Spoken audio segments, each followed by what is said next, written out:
Hello বন্ধুরা, আসসালামু আলাইকুম। 1 মিনিট সময় দেন, কথাগুলো শুনি যান। এটা শেখ হাসিনার আমলে হয়েছে, এটাই সত্যি। শেখ হাসিনা জনগণের টাকা দিয়ে বানাইছে, এটাই সত্যি। শেখ হাসিনার সমালোচনা করব, শেখ হাসিনা যেটা অন্যায় করছে এটা অন্যায় বলবো। আমরা তো দালালি করি না। আপনারা কেন ছবি দিবেন? এখানে তো আপনারা সময় উন্নয়ন হয় নাই, এটা তো আপনারা আমলে বানান নাই। আপনারা কত আর দালালি করবেন? এভাবে তো দালালি করি আমাদের দেশকে শেষ করে দিলেন 54 বছর। যেটা সত্যি এটাই বলতে হবে, কিন্তু আমরা দালালি করি না। কিন্তু হয়েছে শেখ হাসিনার আমলে, কিন্তু আপনারা আমলে না। আপনারা ছবিটা দিবেন না। আপনার কাছে চাই আরও ভালো কিছু, আপনারা আরও ভালো কিছু করেন দেশের জন্য, জনগণের জন্য, এটাই আমরা চাই। আপনারা যেগুলো করেন নাই এগুলো আপনারা ছবি দিবেন না।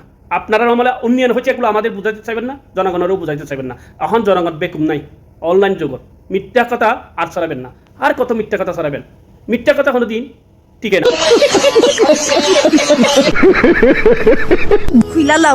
সত্যি কথা অবশ্যই টিকে। যার কাছে সত্যি কথা আছে না, হ্যাঁ, তে সব সময় কি থাকে? বাঘর বাচ্চা থাকে, দেখেন না? আপনারা মিথ্যাবাদী, আপনারা দালালি করে দেশকে শেষ করবেন, এটাই আপনারা সবসময় বিপদে থাকবেন। আপনারা কিছু করতে পারবেন না। অন্যজনের উন্নয়ন লই আপনারা তুলে ধরবেন না।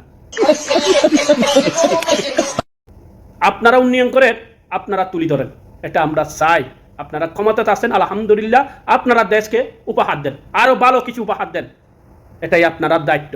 কিন্তু অন্যজনের জিনিস নিয়ে আপনারা পাল্লাইবেন না, ছবি দিবেন না। এগুলো আমরা মেনে নিতেও পারবো না, জনগণ মেনে নিবে না। যেটা সত্যি এটা বললাম। আল্লাহ হাফেজ, সিয়াদ্দি ফাঁসে থাকবেন।